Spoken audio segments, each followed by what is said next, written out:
And it's the solutions that we're looking for, because you know, the grief of those parents, the worry that they have, but then there are questions as to, you know, the lessons that we're learning from. You say that we don't seem to have learned any lesson. It would seem that what I picture in my mind is a sack full of holes, and you know, when something is escaping through one hole, we're trying to block it, but we haven't even thought about all the other holes that we should be sewing up just in case. What are your thoughts right now in terms of the negotiations? Do you subscribe that we should have started negotiations at all? Because some people believe that that is what is fueling these abductions that we're currently seeing. Well, when the negotiation for the Schoolgirls was going on, a lot of people raised eyebrow. I remember that I was there, and I said it's a catch-22 issue. You give money and you release some of the top guys of Boko Haram back to them to get these girls, then you are actually projecting what they've done, and they go back and continue to do it. But then you have citizens of Nigeria who are involved. Do you leave them to these guys and for them to do whatever they need to do? That's why decision making in government is very tough. Whatever you do, you are bound to receive some stakes. So at that highest level, a lot of things comes up, and you look at various indicators, and you trade off. It's a trade off.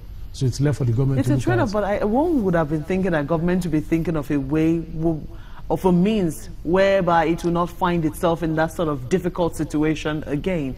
But you have said that, you know, we seem not to have learned anything, and even today, that another attack can be repeated that will look exactly the same way. So what should we be doing right now to protect our schools? At least vulnerable points where we know that, you know, since Boko Haram now has an appetite for women and girls, we should be doing something to, you know, protect them at least. It's not just now that, but everybody, people who are serious knew that what Boko Haram or those who are responsible are doing since 2012, when I was actually involved, was to have a ready-made small boys that are being groomed.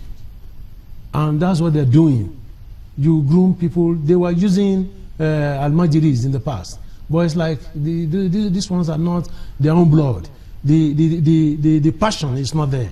So when you kidnap, you impregnate, you have kids from innocent citizens, and then these are your kids. You groom them in the way you want them to be, and that's what they're trying to do. So you have to find a way of taking development to those areas. You have to find a way of ensuring that the average person in those communities can actually report any strange movement or anything.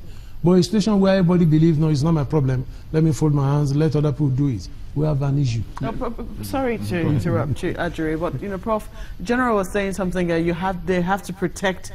I have to protect you through you. You have to want to be protected. My thoughts are that the people of Dapchi would have wanted to be protected, and you know, they would have been seeking ways of being co-opted into a security program. Why is it that there seems to be no attempt to create a comprehensive security program? We said it several times on this program. If there is a problem today, the first thing is, who do we call? Only recently, an emergency number was launched, but we don't even know if those numbers are operating in places like the Northeast. And I go back to the previous point I raised. There's got to be a fusion center. A fusion center is a building or an estate that have every actor involved. You know, you have them together.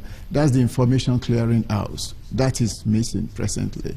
And then you have the lack of governance. I don't want to use the word poor governance, but basically, if things are in place and they are structured and they are supervised, and then the people who are responsible for them are actually accountable. There's a lot of issues here that deals with accountability.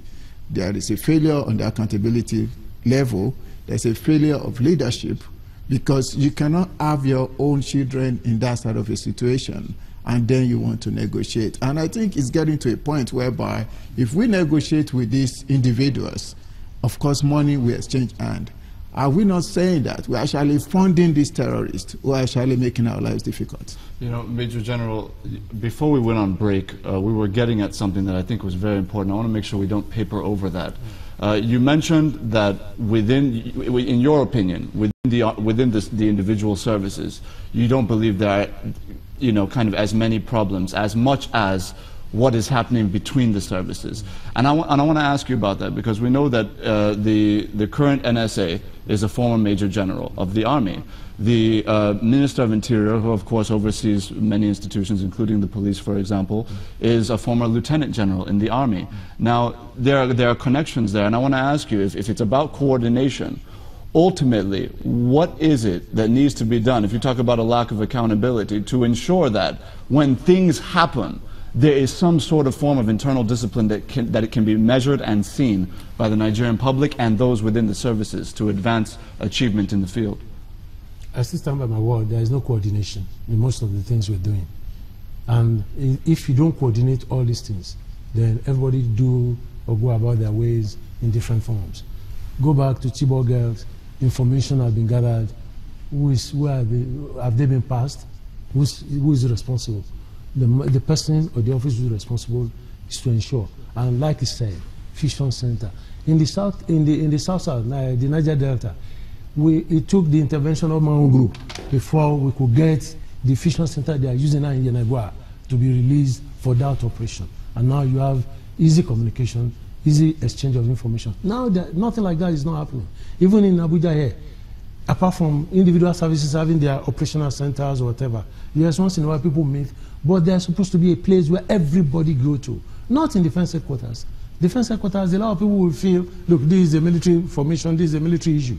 Yes, it might be led by the military, but at the end of the day, you want a neutral place where everybody can really talk and discuss and come up and say, this is an information I have for you, this, that is that. That is not happening.